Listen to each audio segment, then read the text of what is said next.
Praise the Lord. Hallelujah. Praise God. Thank you, Jesus. තවත් ලස්සන දවසක්. අපි ශුද්ධාත්මයන් වහන්සේගේ දීමනා ගැන කතා කරමින් යන්නේ, ඉගෙන ගනිමින් යන්නේ. The gift of tongues කියන එක අපි පටන් ගත්තා. නානා වර්ග භාෂා කතා කිරීමේ දීමනාව ගැන තමයි අපි ඉගෙනගෙන යන්නේ. දැන් ගිය සුමානේ අපි ඒක ඉගෙන ගත්තා. මේක දෙවියන් වහන්සේගෙන් අපිට ලැබෙන දීමනාවක්. මේක ලැබෙන්නේ අපිට ශුද්ධාත්මයන් වහන්සේ තුලින් කියලා. ශුද්ධාත්මයන් වහන්සේ මා තුල ආපු දවසේ යේසුස් ක්‍රිස්තුස් වහන්සේව මම පිළිගත්ත දවසේ තමයි ශුද්ධාත්මයන් වහන්සේ මා තුලට ආවේ. ශුද්ධාත්මයන් වහන්සේ තුල මේ දීමනා සියල්ලම අඩංගුයි, පරිපූර්ණයි.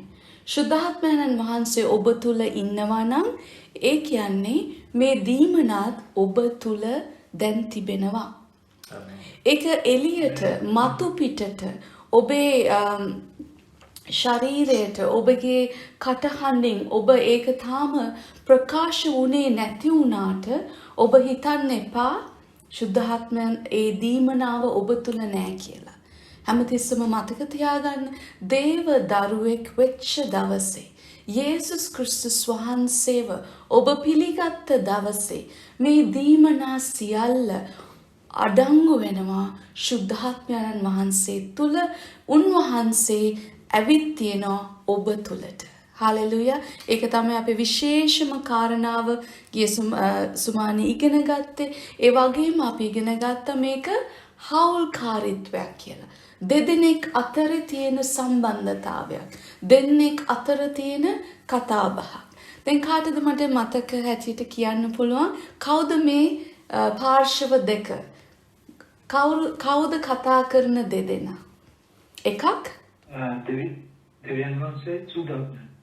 එකක් ශුද්ධාත්මයන් වහන්සේ, අනිත් එක දෙවියන් වහන්සේ. අපි ආන්ටි සින්තියා කියන්න බලන්න. අපි අන්න හරි. එකක් අපි, එකක් ශුද්ධාත්මයන් වහන්සේ. අපි දෙගොල්ලෝ අතර තමයි මේ කතාබහ සිද්ධ වෙන්නේ. වෙන කාටත් මේ භාෂාව තේරෙනවද? තේරෙන්නේ නැහැ. කාටවත් තේරෙන්නේ නැහැ. දෙවියන් වහන්සේට විතරයි මේක තේරුම් ගන්න පුළුවන්. අපි බැලුවේ පළවෙනි කොරින්ති 14 වෙනි පදේ මේක අපි ඉගෙන ගත්තේ දීමනා ගොඩාක් ගැන අපි එතන ඉගෙන ගත්තා. ඒ වගේම අපි විශේෂ කාරණාවක් ඉගෙන ගත්තා ගිය සුමානේ. මොකද්ද? රෝම 8:26 අපි ඉගෙන ගත්තා මේ ශුද්ධාත්මයන් වහන්සේ මා තුල ඉඳිමින් මගේ කට පාවිච්චි කරලා මගේ කටහඬ පාවිච්චි කරලා මං වෙනුවෙන් යාඥා කරනවා කියලා. උන්වහන්සේ ශුද්ධාත්මයන් වහන්සේ මා තුල ඉඳිමින් මගේ හඬ, මගේ මගේ කටහඬ පාවිච්චි කරලා මං වෙනුවෙන් උන්වහන්සේ යාඥා කරනවා. මේක තමයි අපි ගිය පාරේ ඉගෙන ගත්ත විශේෂම කාරණාව. උන්වහන්සේ ආත්මයක් නිසා උන්වහන්සේ මගේ ආත්මය දැන් එක ආත්මයක් බවට පත් වෙලා තියෙන්නේ. හලෙලුයා. ඒක හොඳට තේරුණා කියලා මම විශ්වාස කරනවා. ඊට පස්සේ අපි ඉවර කරන්න ඉස්සෙල්ලා අපි කතා කරා මිත්‍යාවන් තියනවා කියලා මේ අන්‍ය භාෂාව කතා කිරීම ගැන. right? සමහර වැරදි අදහස් තියනවා මේක ගැන. මිනිස්සු විශ්වාස කරනවා මේ පළවෙනි දේ මේක මේ පෘථිවියේදී අපි කතා කරන භාෂාවක් නෙමෙයි කියලා. මේ පෘථිවියේදී අපිට පාවිච්චි කරන්න පුළුවන් භාෂාවක් නෙමෙයි කියලා මිනිස්සු හිතනවා. ඒක ඇත්තටම වැරදි. ඒක වැරදි අදහසක්.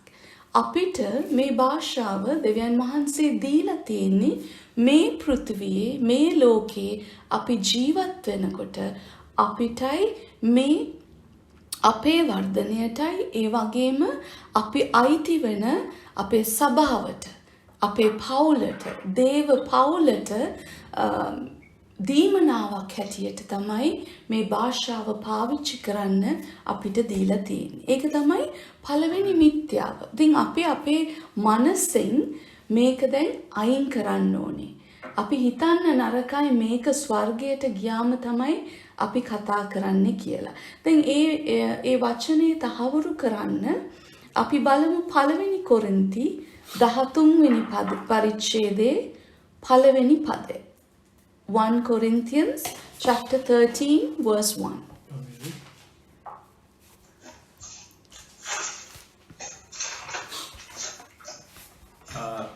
මගේ බයිබලයේ පිටුව 265 අලුත් කියුසුම පළවෙනි කොරින්ති 13 වෙනි පරිච්ඡේදයේ පළවෙනි පදය. මම මනුෂ්‍යයන්ගේද දේවදූතයන්ගේද භාෂාවලින් කතා කරන්නෙමු නමුත් මට ප්‍රේමය නැත්තම් හඬ නගන පිත්තල නොහොත් ශබ්ද පවත්වන අත්තලකට සමානව සිටිමි. Right. Pastor එක පොඩක් ආයෙ කියවන්න please. පළවෙනි ටික පළවෙනි පදය විතර. මම මනුෂ්‍යයන්ගේද දේවදූතයන්ගේද භාෂාවලින් කතා කරන්නෙමු නමුත් මට ප්‍රේමය නැත්තම් හඬ නගන පිත්තල නොහොත් ශබ්ද පවත්වන අත්තලකට සමානව සිටිමි. Amen. මම මනුෂ්‍යයන්ගෙන්ද කාගේද තව? දේවදූතයන්. දේවදූතයන්ගේ. ඒ කියන්නේ තව භාෂාවක් තියෙනවා නේද? දේවදූතයන්ගේ භාෂාවක් තියෙනවා. මනුෂ්‍යයන්ටත් භාෂාවක් තියෙනවා. ඒ වගේම දෙවියන් වහන්සේටත් භාෂාවක් තියෙනවා.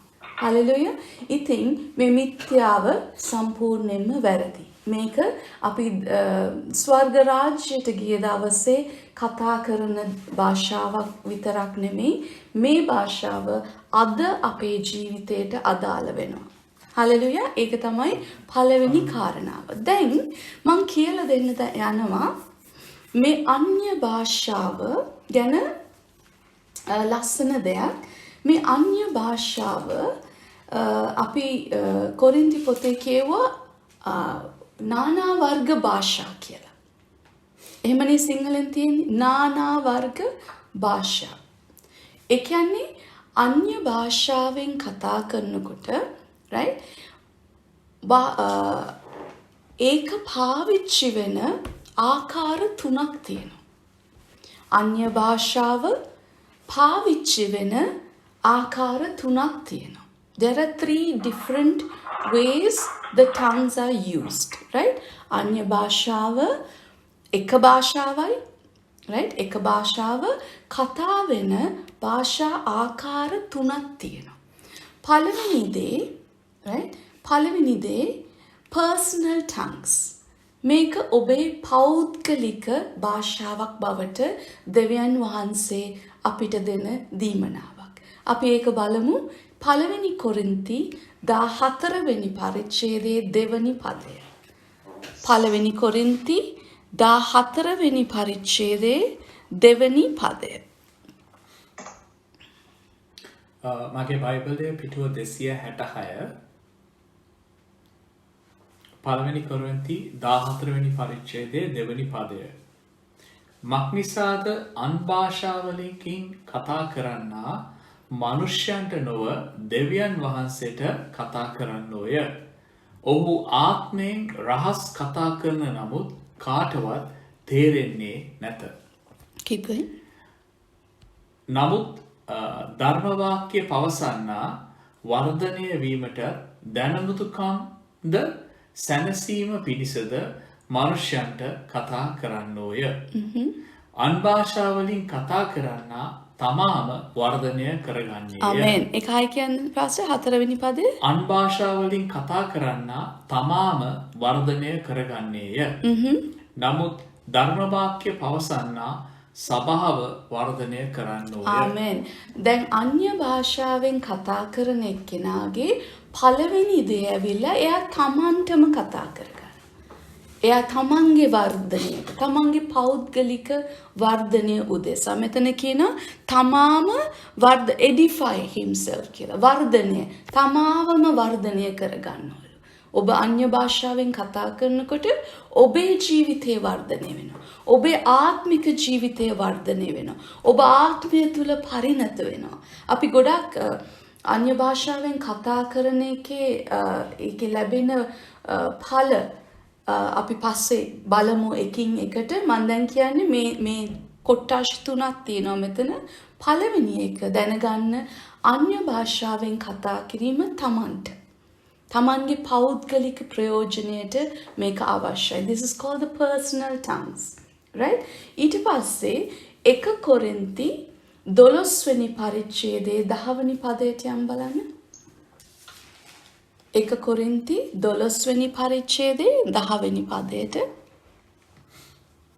1 කොරින්ති 12 වෙනි පරිච්ඡේදයේ 10 වෙනි පදය ධර්ම වාක්‍ය කීමද වෙන කෙනෙකුට ආත්මවල විමසීමද තව කෙනෙකුට නානා වර්ග භාෂා තව කෙනෙකුට භාෂා තේරුම් කර දීමද දෙන ලද්දේය. දැන් මෙතනදී අපි ඉස්සල්ලාම මේක පටන් ගන්නකොටම බලපු එක ಜಾති දීමනා අන්‍ය භාෂාවලින් කතා කිරීම ධර්ම වාක්‍ය පැවසීම ඒ වගේම ඉන්ටර්ප්‍රිටේෂන් ඒ දේවල් තේරුම් කරලා දෙන්න මේ පරිවර්තනයක් නෙමෙයි ඒක තේරුම් කරලා දෙන එක right ඒක රෙවලේෂන් එලිදරව්වක් වෙනවා දැන් ඒක එතකොට මොකද්ද වෙන්නේ prophetic tongues කාටද ඒක ඵලයක් වෙන්නේ ඔබ ධර්ම වාක්‍ය කතා කරනකොට ඔබ නානා ප්‍රකාශ මේ භාෂා කතා කරලා අන්මනුෂ්‍යෙක් ඒ කියන්නේ දේව සභාවට ඔබ යන පවුලට අනිත් කෙනාට තමයි ඒක ප්‍රයෝජනවත් වෙන්නේ. ඒ භාෂාව දෙවනි ආකාරය. දැන් පළවෙනි ආකාරය මගේ පෞද්ගලික වර්ධනයට. දෙවනි ඒකට කියන්නේ personal tongues කියලා. දෙවැනි ආකාරය ඇවිල්ලා අන්මනුෂ්‍යයට. ඒ කියන්නේ දෙවියන් වහන්සේගේ සභාවට අයිති අනිත් හැම දරුවෙක්ටම ඒකෙන් ප්‍රයෝජනයක් ලබන්න පුළුවන්. ඒක තමයි අපි කියන්නේ අනාවැකි කියනවා කියලා. prophetic word එක. තව කෙනෙක්ට ඔබ ආශිර්වාදයක් වෙන විදියට දෙවියන් වහන්සේ ඔබව පාවිච්චි කරන ආකාරය තමයි මේ අන්‍ය භාෂාවලින් කතා කිරීම. දැන් ඒකේ තුන්වෙනි ආකාරයක් තියෙනවා. තුන්වෙනි ආකාරය අපි බලමු පළවෙනි කොරින්ති 14 වෙනි පදයේ 22. පළවෙනි කොරින්ති 14 22. මගේ පිටුව 267 පළවෙනි කොරින්ති 14 වෙනි පරිච්ඡේදයේ 22. මෙසේ අන්භාෂා වනාහි අදහන්නාට නොව නොහදන්නාට ලකුණු පිණිස වේ. නමුත් ධර්මවාක්‍ය තිබෙන්නේ නොහදන්නා නොව අදහන්නා උදෙසාය. ඒක දැන් අපි හායි බලමුද ඔයගලන්ට නැත්තම් මේක හොඳට ක්ලියර් එකට අහගන්න right? මෙසේ අන්භාෂා වනාහි අදහන්නාට නොව නොහදන්නාට ලකුණක් පිණිස වේ. So දැන් කියනවා මෙතන පාවුලතුමා අන්‍ය භාෂාවෙන් ඔබ කතා කරනකොට ඇත්තටම ඒක කියන්නේ ඇදහිල්ල තියෙන මිනිස්සයව හදන්න නෙමෙයි. ඇදහිල්ලක් නැති යේසුස් වහන්සේව අඳුරන්නේ නැති කෙනෙක්ට ලක්ෂණයක් සලකුණක් හැටියට තමයි මෙතන අන්‍ය භාෂාව කතා කරන්නේ. පස්සේ ඒ ටික ආයි කියවන්න please. මෙසේ අන්භාෂා වනාහි අදහන්නාට නොව නොහදන්නාට ලකුණක් පිණිස වේ. නමුත් ධර්මවාක්‍ය කීම තිබෙන්නේ නොහදන්නා නොව අදහන්නා උදෙසාය. ආමෙන්. එතකොට ඔබගේ ජීවිතයට මගේ ජීවිතයට අපි දෙවියන් වහන්සේගේ වචනය අදහනකොට අපි විශ්වාස කරනකොට උන්වහන්සේගේ ප්‍රොෆෙසි එකක් උන්වහන්සේ ධර්ම වාක්‍යයක් අපිට කිව්වම ඇදහිලිවන්තයට තමයි පුළුවන් වෙන්නේ ඒ දුන්න ප්‍රොෆෙසි එක මතු කරගන්න යාගේ ජීවිතේ. කවුරු හරි ප්‍රොෆෙසි එකක් දුන්නම ඔබගේ ජීවිතයට අනාගත වාක්‍යයක් දුන්නම ඒක දුන්න පළියට ඒක ඔබගේ ජීවිතේ ක්‍රියා කරන්නේ නැහැ. ඔබට එතකොට ඇදහිල්ල අවශ්‍ය වෙනවා ඒ ප්‍රොෆෙසි එක ඔබගේ ජීවිතයට ලං කරගන්න, ඒක මතු කරගන්න. හලෙලුයා, ඒක තේරුණාද? දැන් මෙතන තුන්වෙනි ආකාරය මම තව දේව වචනයකින් ඔබට ඒක කියලා දෙන්නම්. ක්‍රියාපොතේ දෙවනි පරිච්ඡේදයේ ලස්සන කතාවක් තියෙනවා. ශුද්ධාත්මයන්න් වහන්සේ පළමු කොට යේසුස් වහන්සේගේ ගෝලයන්ට කොහොමද එළිදරව් වෙන්නේ? ඒගොල්ලන් ඒ හැම කෙනාම 120ක් විතර එතන එකතු වෙලා හිටියලු.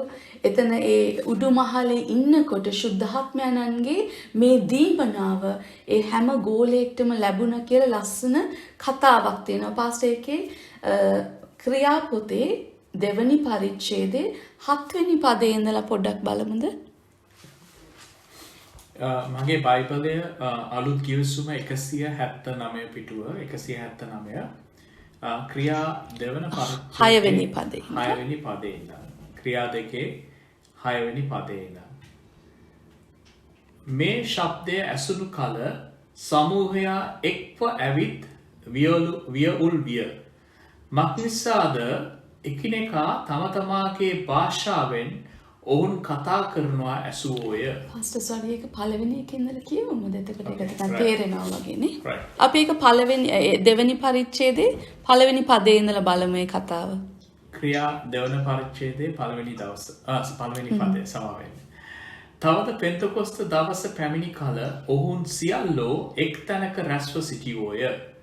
තද හුලඟක් කමන්නාක් මෙන් ශබ්දයක් අහසෙන් හදිසියෙන් පැමිණ එහින් ඔවුන් හිඳගෙන උන්නා වූ මුළුගෙය පිරුණේය. ගිනිවැනි වූ දිව් බෙදී යනවා ඔවුන්ට පෙනුනේය. එය ඔවුන් එක් එක්කෙනා කෙරෙහි පිහිටුනේය.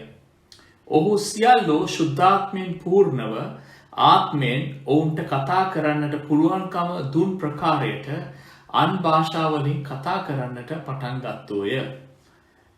එකල අහසින් යට තිබෙන සියලු දේශවලින් ආවා වූ භක්තිවන්ත යුදෙව්වරු යෙරුසලමේ වාසය කරමින් සිටියෝය. මේ ශබ්දය ඇසුණු කල සමූහයා එකතුව ඇවිත් වියවුල් විය. මක්නිසාද එකිනෙකා තම තමාගේ භාෂාවෙන් ඔවුන්ට කතා කරනවා ඇසුණුවය. ඔහු සියල්ලෝ විශ්මපත්ව පුදුම වී බලව මේ කතා කරන සියල්ලෝ ගලීලය නොවේද? අප උපන් දේශවල අප එකිනෙකාගේම භාෂාවෙන් ඔවුන් කතා කරනවා කෙසේ අසමුද? Right. ඒක ඔයගලන්ට එතකොට තේරුණාද? එතන අපිට තහවුරු වෙනවා අන්‍ය භාෂාවෙන් යේසුස් වහන්සේගේ ගෝලියෝ කතා කරන්න ගත්තම මේ ලෝකේ හැම තැනම හිටපු කට්ටිය ඇවිල්ලා එතන ජීවත් වෙලා ඉන්නකොට ඒගොල්ලන්ට ඔවුන්ගේ භාෂාවෙන් කතා කරන ඇහුණා. එතකොට ඒ කතාව ඔයගලන් පස්සේ කියවලා බලන්න. එතන කියනවා ඒගොල්ලන් හිතුවේ මේගොල්ලන් බීලා කියලා. බීලා මත් වෙලා ඉන්නවා කියලා ඉස්සෙල්ලා හිතුවේ. පස්සේ ඒගොල්ලන්ට ඇහෙන්න ගත්තා ඒගොල්ලන්ගේ භාෂාවෙන් මේගොල්ලන් කතා කරනවා. right? අන්‍ය භාෂාවේ තියෙන එක ලක්ෂණයක් තමයි සමහර විට ඔබ නොදන්න, ඔබ කොහෙත්ම දන්නේ නැති භාෂාවක් එකපාරට ඔබට දෙවියන් වහන්සේ දෙනවා කතා කරන්න. උදාහරණයක් හැටියට ඔබ කියමුකෝ දේව සේවකයෙක් කියලා. දේව සේවකයෙක් ඉංග්‍රීසි දන්නේවත් නැති, ජීවිතේට ඉස්කෝලේ ගියේ නැති, මේ භාෂාව ඉගෙනගෙන නැති දේව සේවකයෙක් ඔහු එතනට ගෙනියලා දෙවියන් වහන්සේට එතන ඔහු තුලින් ක්‍රියා කරන්න ඕනකොට ඔහු එකපාරට ඒ දීමනාව ඇවිල්ලා ඔහු ඉංග්‍රීසියෙන් සම්පූර්ණයෙන්ම ප්‍රීචිං එකක් දීලා ටීචිං එකක් කරලා ඉංග්‍රීසියෙන් උනත් ඕනම භාෂාවකින් උනත් ඒ දෙවියන් වහන්සේට දෙන්න පුළුවන් හැකියාව දීමනාව තියෙනවා අන්‍ය භාෂාවෙන් කතා කිරීම. මේකට තමයි කියන්නේ නානා වර්ග භාෂා කතා කිරීම කියලා. right? ඒක ඔබට තේරුණාද? දැන් මම මේ ටික ආයි රීකැප් කරන්න. මේ අන්‍ය භාෂාවෙන් කතා කිරීම කොටස් 3ක් තියෙනවා කියලා හිතන්නකෝ. එක කොටසක් තමයි ඔබ ඔබගේ පෞද්ගලික ජීවිතයට ඔබ කතා කර ගැනීම. දැන් මේක අපි කතා කරනකොට අපේ ආත්මය තමයි දෙවියන් වහන්සේ එක්ක කතා කරන්නේ. ඔබේ මනසට කිසිම දෙයක් තේරෙන්නේ නැහැ. ඔබේ මනසට ඔබේ තේරුම් ගන්න අවශ්‍ය නම් දෙවියන් වහන්සේ ඒක ඔබට ඉන්ටර්ප්‍රිටේෂන් එක ලබලා දෙනවා. ඒ කියන්නේ ඒක what's the Sinhalese word? භාෂා තේරුම් කර දීමේ දීමනාව ඔබ තුලින් ක්‍රියාත්මක වෙනවා. right? ඒ වගේම අන්‍ය භාෂාවෙන් කතා කරන තවත් කොටසක් තමයි සභාවක් මැද නැත්නම් මේ බයිබල් ස්ටඩි එකකදී නැත්නම් පොඩි ගැදරින් එකකදී ඔබ ගෙදර හමු වෙනකොට යාඥා කරන්න ඔබගේ පවුලේ වෙන්න පුළුවන් 10 දෙනෙක් වෙන්න පුළුවන් 100ක් වෙන්න පුළුවන් ලොකු සභාවක් වෙන්න පුළුවන් ඒ වගේ දෙවියන් වහන්සේ මේ ප්‍රේස් කරන්න වර්ෂිප් කරන්න ඔබ එකතු වෙනකොට ඒ යේසුස් වහන්සේගේ ශරීරය එකතු වෙන තැන ඒ ශරීරය ගොඩනගන්න දෙවියන් වහන්සේ පාවිච්චි කරනවා දේව දරුවන්ව. ඒ ගොඩනැගීමේ භාෂාවක් තමයි අන්‍ය භාෂාවේ තවත් දෙවනි කතා කරන විලාශය. right?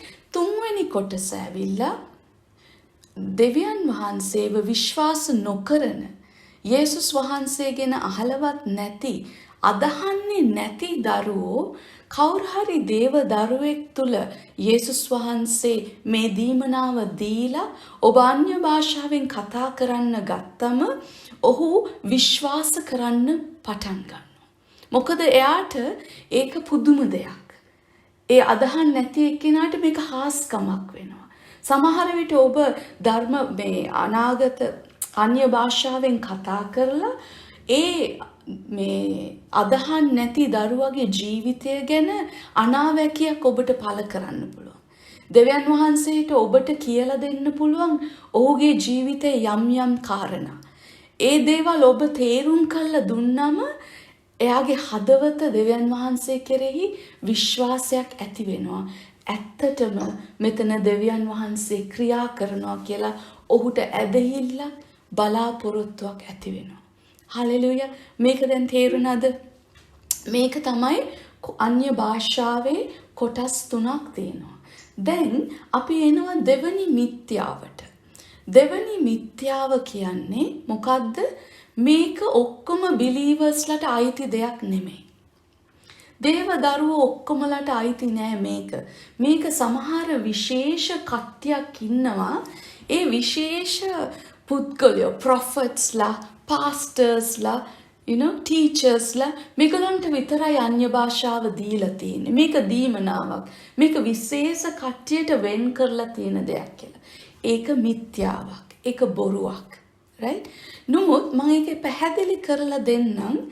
ඇයි ඒක ආවේ? ඇයි මේ මිත්‍යාව මතුවුනේ? ඇයි සමහර යේසුස් වහන්සේව පිළිගත්ත සුද්ධාත්මයන් වහන්සේව විශ්වාස කරන සමහර දේව දරුවොත් මේක විශ්වාස කරනවා. මේක අපිට නෙමෙයි කියලා. මේක හැම කෙනෙක්ටම නෙමෙයි කියන එක ඇත්තටම ඒගොල්ලන්ගේ මනසේ මේක හිතාගෙන ඉන්නේ. right? අද අපි ඉගෙන ගන්න යනවා මේක ඇයි බොරුවක් වෙන්නේ කියලා. right? අපි බලමු මේක කොතනින්ද ආවේ කියලා. ඉස්සෙල්ලා මම කියන්නම් පාවුලුතුමා කියනවා පළවෙනි කොරින්ති 12 වෙනි පරිච්ඡේදයට ආයම් බලන්න. පළවෙනි කොරින්ති 12 වෙනි පරිච්ඡේදය. පළවෙනි කොරින්ති 12 13 14 දැන් ඔයගොල්ලෝ හොඳට නිතර කියවන්න ඕනේ. මේ තුන ගොඩක් අවශ්‍ය පරිච්ඡේද තුනක් මේ පාඩමට. දැන් අපි යන් 1 කොරින්ති 12 29ට. මගේ බයිබලයේ පිටුව 265 අලුත් කිවිසුම 1 කොරින්ති 12 වෙනි පරිච්ඡේදයේ 29 වෙනි පදය. සියල්ලෝම ප්‍රේරිතයෝද, සියල්ලෝම අනාගත වක්තෘවරුද, සියල්ලෝම ගුරුවරුද, සියල්ලෝම ආශ්චර්ය කරන්නෝද, සුව කිරීමේ දීමනා සියල්ලන්ටම ඇත්තද, සියල්ලෝම අන් භාෂාවලින් කතා කරන්නේෝද, සියල්ලෝම තේරුම් කර දෙන්නෝද නමුත් වඩා උතුම් දීමනාවලට ආශාවයල්ලා තවද ඊට වඩා උතුම් මාර්ගයක් මම නුබලාට පෙන්නමි. right. දැන් මේ බයිබල් පදය අල්ලගෙන තමයි ගොඩාක් ක්‍රිස්තුයානි දරුවෝ මේ දේ වැරදියට තේරුම් කරගෙන තියෙන්නේ. right. මේ පදෙන් මේ පාවුල්තුමාන මේ දැන් ඒකේ උඩ පද ටික බැලුවොත් ඔබ දන්නවා එතන පාවුලතුමා ලස්සන්ට කියලා දෙනවා මොකද්ද එකම ආත්මයන්න් වහන්සේගෙන් ගිෆ්ට්ස් ටික ලැබෙන්නේ මේ දීමනා ලැබෙන්නේ එකම දෙවියන් වහන්සේගෙන් নানা ප්‍රකාර දීමනා තියෙනවා මේවා තියෙනවා කියලා එකින් එකට කියලා දෙනවා ඒ ඔක්කොම කියලා දීලා ඊට පස්සේ කියනවා එක පවුලක් තුල අවයවයන් ගොඩක් තියෙනවා කියලා. එක ශරීරයක් තුල අවයවයන් ගොඩක් තියෙනවා. ඒ එක අවයවයක් අනිත් අවයවයකට වඩා උසස් නෑ. ඒ හැම අවයවයක්ම දෙවියන් වහන්සේට අවශ්‍යයි. ඒ වගේම ඔබගේ ශරීරය වගේම ක්‍රිස්තුස්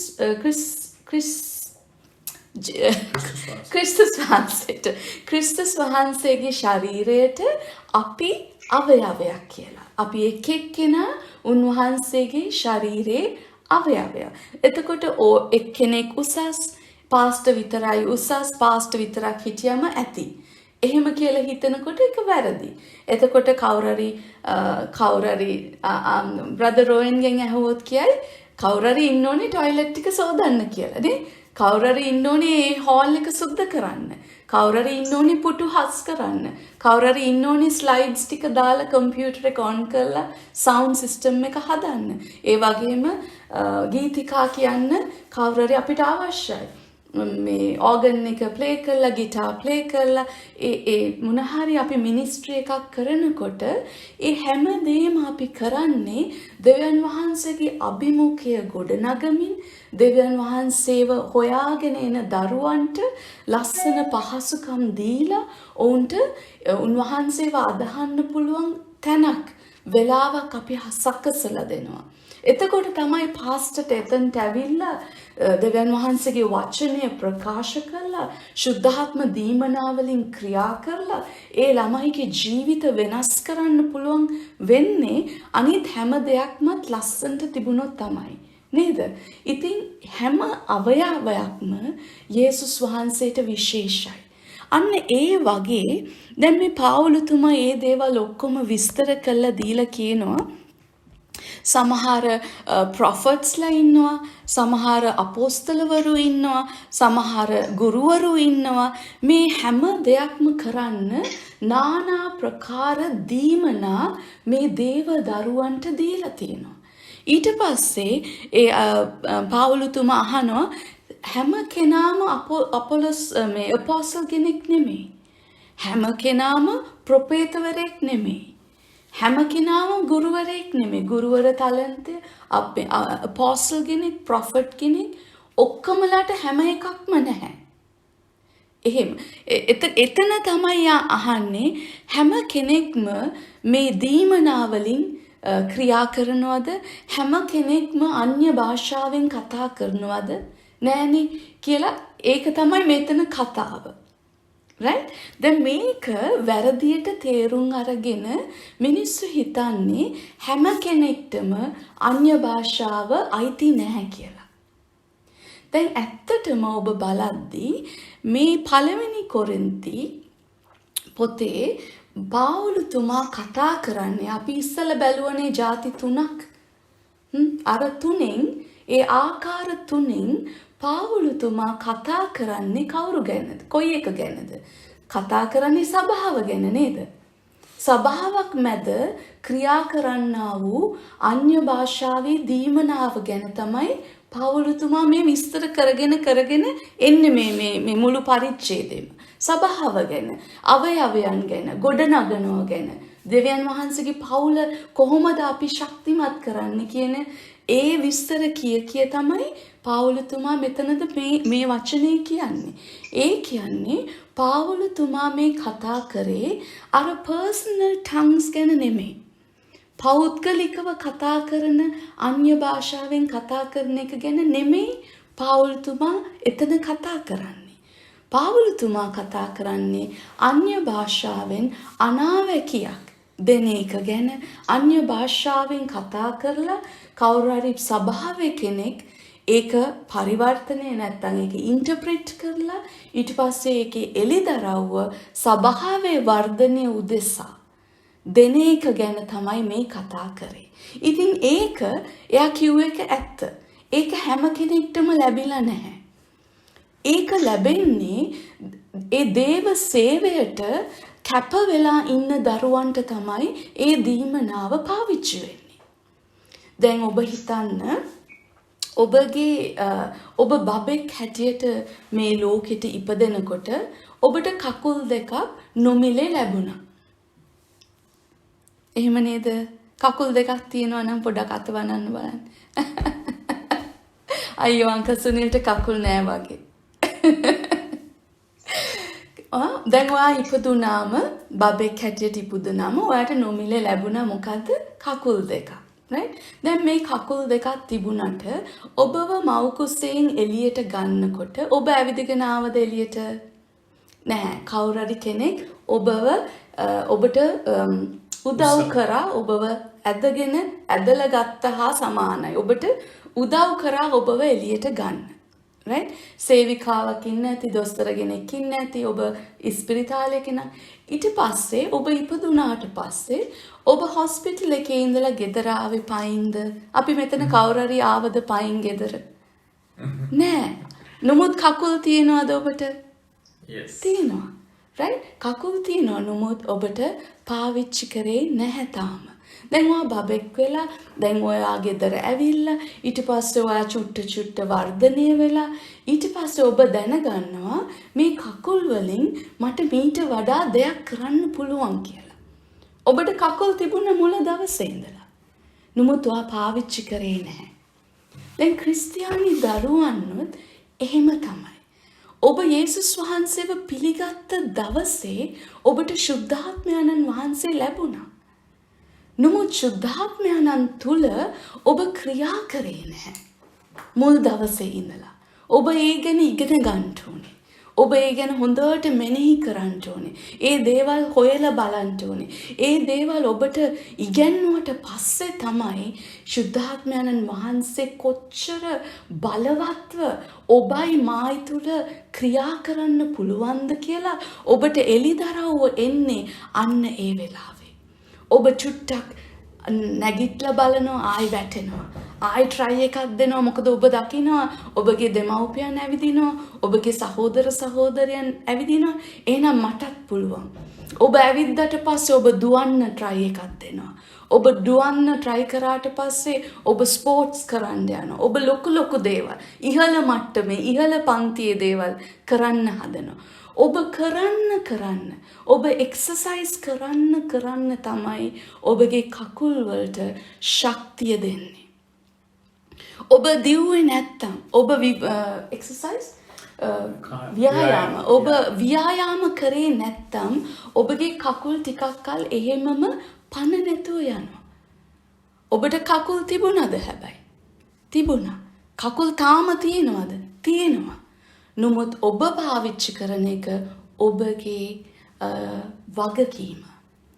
ඔබට ලස්සන ඒ කියන්නේ අපේ උසේන් බෝල්ට් තරම් වාට දුවන්න පුළුවන්. ඔබ සුසන්තිකා වගේ ඔබට දුවන්න පුළුවන්.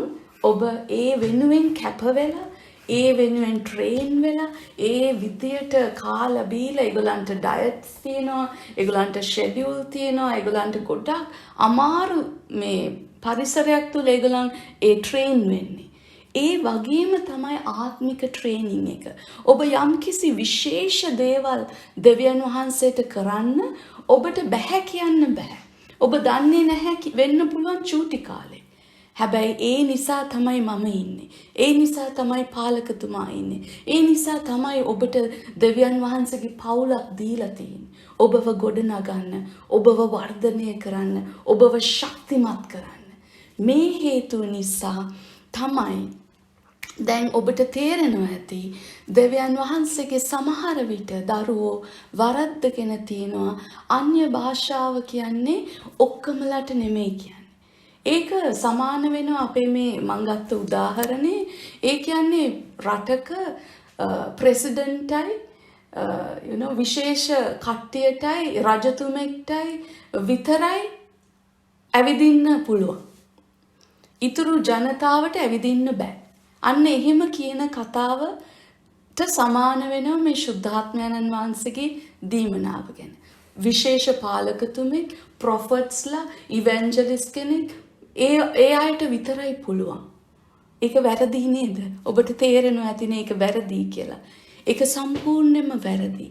මේ පාවුලතුමා කිව්වේ දෙවියන් වහන්සේගේ සේවයට කැප වෙන කට්ටියට වැඩිපුර දීමනාව ක්‍රියාත්මක වෙනවා. ඔයා එක්සර්සයිස් කරන්න දෙවියන් වහන්සේ මේ දීලා තියෙන ඔබගේ ආත්මය තුළ තියෙන දීමනාව වැඩියෙන් ක්‍රියාත්මක වෙනවා. ඔබේ ජීවිතය තුළ. ඔබ එතකොට තමයි දකින්නේ ඒ දේවල් කොහොමද ඵල දරන්නේ කියලා ඔබේ ජීවිතේ. හලෙලුයා. ඒක තේරුණාද? එතකොට ඒ දේ මට ආයි තහවුරු කරන්න මම ඔයගලන්ට බයිබල් පද ටිකක් දෙන්න යනවා. ඒක පොඩ්ඩක් ලියා ගන්න. පස්සේ අපි තප්පරෙන් තප්පරයට ඒක බලාගමු. පළවෙනි කොරින්ති 14 වෙනි පරිච්ඡේදයේ 5 වෙනි පදය විතරක්. කියවන්න. Yes please. පළවෙනි කොරින්ති 14 වෙනි පරිච්ඡේදයේ 5 වෙනි පදය. නුඹලා සියල්ලන් අන් භාෂාවලින් කතා කරනවට කැමැත්තෙමි. නුඹලා සියල්ලන් කවුද කියන්නේ? පාවුලතුමාමයි. අර ඉස්සෙල්ල කිව්ව කතාව කිව්ව පාවුලතුමාම තමයි දැන් කියන්නේ. නුඹලා සියල්ල පස්සේ එක කියන්නේ නුඹලා සියල්ලන් අන් භාෂාවලින් කතා කරනවට කැමැත්තෙමි. නුඹලා සියල්ලම. ඒ කියන්නේ එක්කෙනෙක් දෙන්නෙක් නෙමෙයි, සමහර තෝරගත්ත කට්ටිය නෙමෙයි. right? මේ මොන භාෂාවද මේ කියන්නේ? කොයි කොට්ටාශයද? තමන්ගේ පෞද්ගලික වර්ධනය උදෙසා අපි සියලුම දෙනා අන්‍ය භාෂාවෙන් කතා කරන්නම ඕනෙලු. හලෙලුයා. ඊට පස්සේ බලමු ඒකෙම ඒ පරිච්ඡේදයේම 18 වෙනි පදය. පළවෙනි කොරින්ති 14:18 නුඹලා සියල්ලන්ට වඩා මා අන් භාෂාවලින් කතා කරන බැවින් දෙවියන් වහන්සේට ස්තුති කරමි. ආමෙන්. දැන් ආයි කවුද කියන්නේ? පවුලතුමාමයි කියන්නේ. ඔයගොල්ලන් ඔක්කොමලට වඩා මම අන්‍ය භාෂාවෙන් කතා කරන නිසා මම දෙවියන් වහන්සේට ස්තුති කරනවා කියලා. එතකොට අපිට කියන්න පුළුවන් ද පාවුලතුමා මේ වැරදි ප්‍රකාශ දෙකක් කියන්නේ නෑ නේද? එක තැනක එකක් කියලා ඔයගොල්ලන් කාටවත් ඔක්කොමලට අයිති නෑ කියලා ඊට පස්සේ පදේ කියයිද නෑ ඔක්කොමලා කතා කරනවට වඩා මං කතා කරනවා කියලා. මේ දේ කියන්නේ නෑ නේද එතකොට? so එයා contradict කරන්නේ නැහැ එහෙම, right? අන්තිම පදේ 39. ඒකෙම 39 වෙනි පදේ.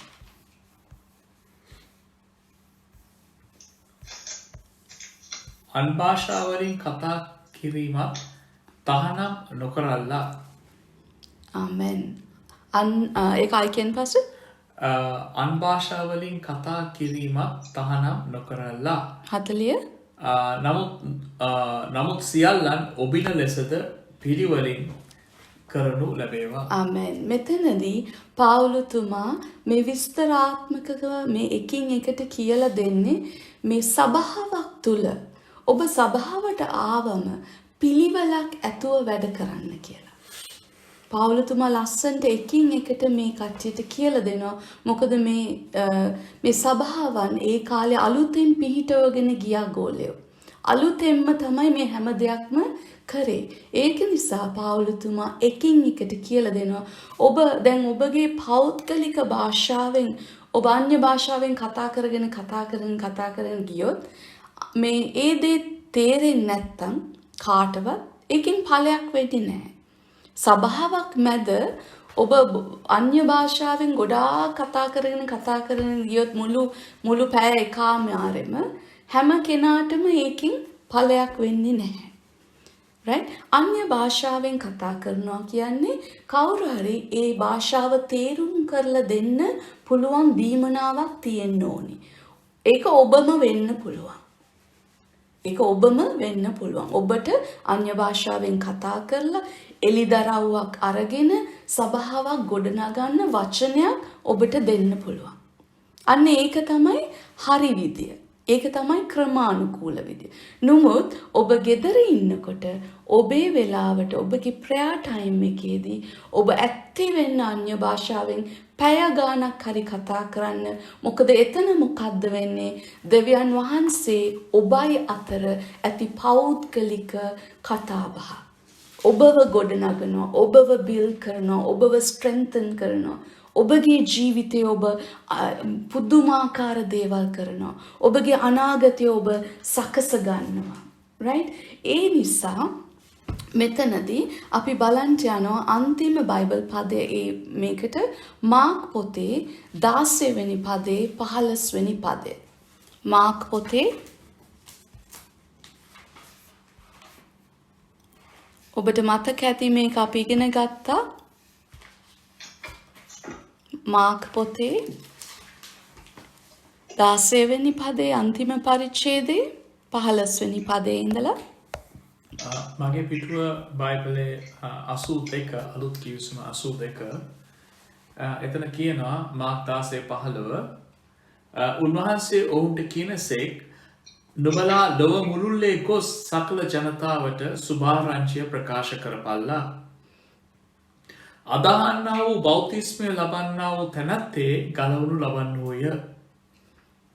නමුත් අදහන් නොගන්නා තැනැත්තා වරදට පත් කරනු ලැබේ.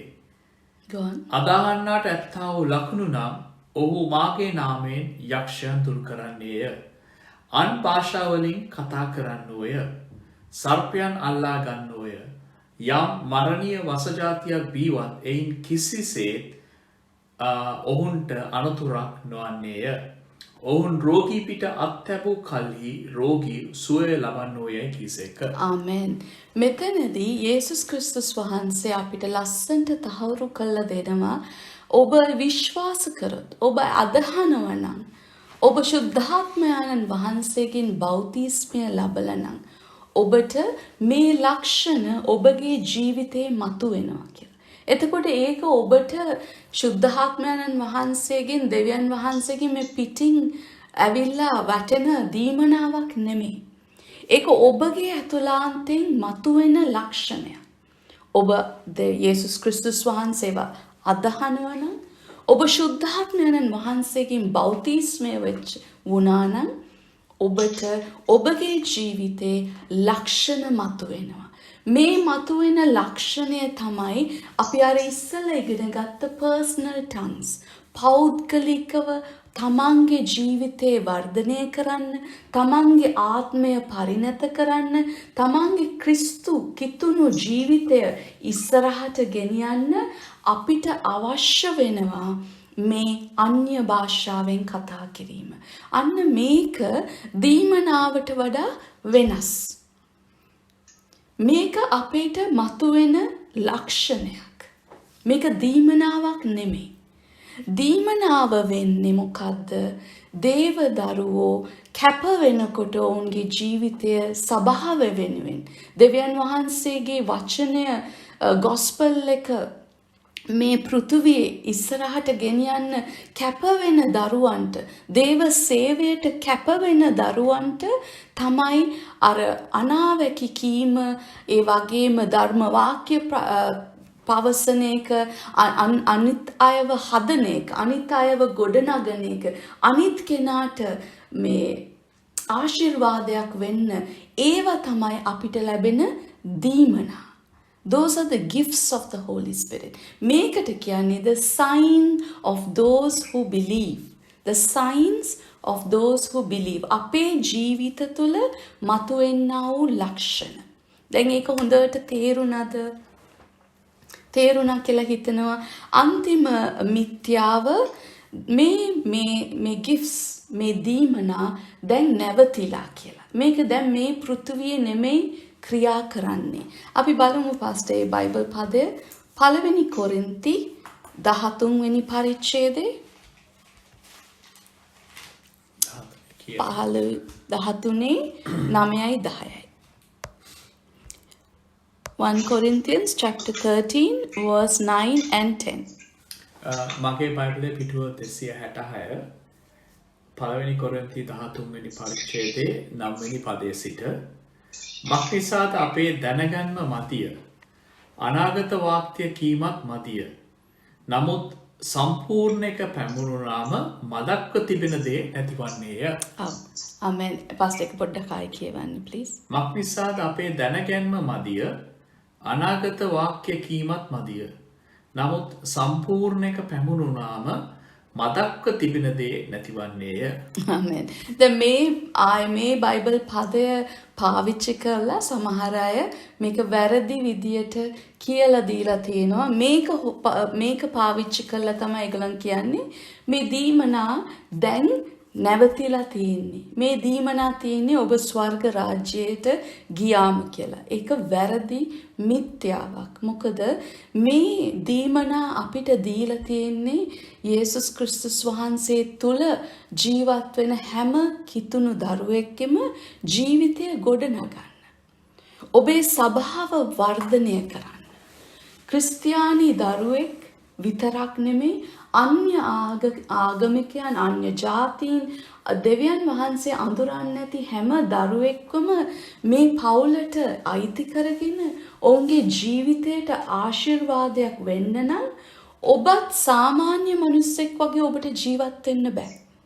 ඔබයි මායි විශේෂ පුද්ගලයෝ බවට අපිට විශේෂ ආශ්චර්යමත් ක්‍රියා කරන්න පුළුවන් වෙන්න ඕනි. අපේ තුලින් මිරකල් සිද්ධ වෙන්න ඕනි. අපේ ජීවිතේ මිරකියුලස් වෙන්න ඕනි. අපි වෙනස් වෙන්න ඕනි. අපි දිහා බලනකොට අනිත් දරුවෝ කොහොමද මෙයා මෙහෙම වෙන්නේ? කොහොමද මේ දේවල් මෙයාගේ ජීවිතේ මතුවෙන්නේ?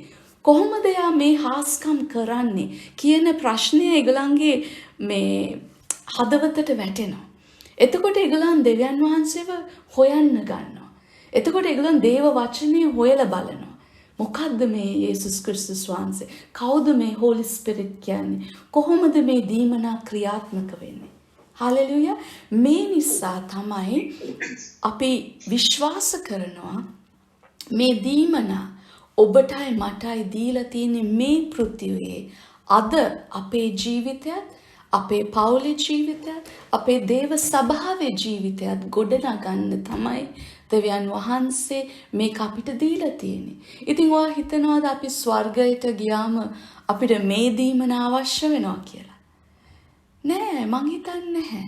මොකද ස්වර්ගයේදී අපිට හැම දෙයක්ම සර්ව සම්පූර්ණයි. ඔබ දන්නවා ඇති ඔබ සමහර විට මේවා ගැන අහලා ඇති දැන් යේසුස් ක්‍රිස්තුස් වහන්සේ අපිව ඔක්කොම ගෙනියන්ට ළඟදිම එනවා කියලා. යේසුස් ක්‍රිස්තුස් වහන්සේ ඔහුගේ සභාව ගෙනියන්ට අපිව ඔසව ගන්න. ඉංග්‍රීසි වලින් කියනවා it's called the rapture. අපිව ඔසව ගන්නට යනවා ළඟදිම දවසක. අපේ බලාපොරොත්තුව ඒක තමයි. අපි බලාගෙන ඉන්නේ ඒකට තමයි. අපි හැම දවසම අපේ ජීවිත හරි විදියට සූදානම් කරගෙන අපි දේව වචනයට අනුව ජීවත් වෙමින් මේ ගැන දන්නේ නැති ළමයිට ඒවා කියලා දීලා ඒගොල්ලන්වත් අපි සූදානම් කරනවා. මොකටද? යේසුස් ක්‍රිස්තුස් වහන්සේගේ දෙවනි ඊමට. උන්වහන්සේ එහෙම ඇවිල්ලා ඊට පස්සේ Revelation book එකේ එලිදරව්ව පොතේ බයිබලයේ අන්තිම පොත ඔබ කියවුවොත් ඒකේ තියෙනවා අපි අවුරුදු 1000 years යේසුස් වහන්සේක අපි මේ පෘථුවියේ රජකම් කරනවා කියලා. We are going to reign with Jesus for 1000 years මේ පෘථුවියේ. Right? එතකොට අපිට ඔබටයි මටයි දැන් මේ කාලේ අද යේසුස් වහන්සේ මොනවාද මේ කරන්නේ? අපිව ට්‍රේන් කරනවා. ඔහු අපිව ලෑස්ති කරනවා. ඔහු අපිව ලෑස්ති කරන්නේ එන්න තියෙන අවුරුදු 1000 අපි එතකොට එකපාරට අපිට ලොකු වගකීම් අපිට දෙන්න බෑ යාට. දැන් ඉඳලා ඔයා ට්‍රේන් වෙන්න ඕනේ. ඔයා දැන් ඉඳලා ලෑස්ති වුණොත් තමයි ඔයාට ඒ දේවල් ලොකු දේවල් කරන්න පුළුවන් වෙන්නේ. යේසුස් වහන්සේ තුල ඔබ මීටත් වඩා මේ පෘථිවියේ ඔබ අද කරනවටත් වඩා විශේෂ දේවල් කරන්න යනවා. අද අපි කරන්නේ ආත්ම ගලවන එක විතරයි. අද අපි කරන්නේ යේසුස් වහන්සේව හොයාගෙන එන දරුවන්ට මේ දේවල් උගන්වන එක. නමුත් එක කාලයක් එනවා අපි රජ කරන්න ඕනේ. අපි රටවල් පාලනය කරන්න ඕනේ. අපි දේශයන් මඟ පෙන්වන්න ඕනේ. ඒ දේවල් කරන්න ඔබට ඒ responsibilities දෙන්න පුළුවන් වෙන්නේ දෙවියන් වහන්සේට හොඳට ට්‍රේන් වෙච්ච අයට. ට්‍රේන් වෙලා ඉන්න ඕනේ අපි අර රාජකුමාරයෙක් වගේ. රාජකුමාරයෙක් ඉපදුන දවසේ ඉඳලා ඔහුව ට්‍රේන් කරනවා. ඔහු පොඩි කාලේ ඉඳලා එයාව හදනවා, එයාට උගන්වනවා, එයාට කියලා දෙනවා. එයාට කොහොමද මේ දේවල් ජයගන්නේ? කොහොමද ඔබ ජයග්‍රහණය කරන්නේ? ඔබ කොහොමද සතුරට විරුද්ධව සටන් කරන්නේ කියන ඒවා. මේ හැම දෙයක්ම එකින් එකට කියලා දීලා ඔහු එක වයසකට ආවට පස්සේ තමයි ඔහුට රජ ඔටුන්න ලැබෙන්නේ. ඔහු මැචුවර් වෙන්න ඕනේ, පරිණත වෙන්න ඕනේ. ඔහු හොඳට ඉගෙන ගත්තට පස්සේ තමයි ඔහුට පුළුවන් වෙන්නේ රජෙක් හැටියට පාලනය කරන්න. දේව වචනයේ තියෙන ඔබයි මායි දෙවියන් වහන්සේ තුල රජවරු කියලා. අපි රජෙක් සහ පූජකයෙක් කියලා තියෙනවා දේව වචනේ. ඔබ ඒ දෙයට ලෑස්ති වෙන්න ඕනේ. ඔබ අද මම මෙතනින් නවත්තනවා. අපි තවත් දිගටත් මම ආයි Thursday මෙතනින් එහාට කියලා දෙන්න යනවා. මේ speaking in tongues අන්‍ය භාෂාවේ කතා කිරීමට දේව දරුවන්ට තියෙන බාධක මොනවාද කියලා අපි බලන්න යනවා. මොකද්ද අපිට තියෙන බාධක? ඇයි අපි කරන්නේ නැත්තේ කියන එක අපි Thursday ඉගෙන ගමු. අද මම මෙතනින් නවත්තන්නම් පාස්ටර්. මම හිතන්නේ ටයිමින් එක ඕකේ. මම හිතනවා මම විශ්වාස කරනවා ඔබට මුළු හදවතින් මම විශ්වාස කරනවා මේ කියලා දුන්න දේ තේරුණා කියලා. ඔබට පැහැදිලි නැති දෙයක් තියෙනවා නම් මගෙන් ආයි අහන්න. 10 පාරක් ඇහුවත් කමන්නේ. මේ දේවල් අපි හොඳට ඉගෙන ගන්න ඕනේ. අපි මොහොතක් අපේ ඇස් දෙක වහගෙන අපේ අත් දෙක ඔසවමින් උන්වහන්සේට ගෞරව කරමින් උන්වහන්සේට ස්තුතිවන්ත වෙමු මේ දුන්නා වචනය නිසා. ඔබ මුඛය හැර උන්වහන්සේට ස්තුති කරන්න මේ වෙලාවේ. Thank you Jesus. Thank you Holy Spirit of God.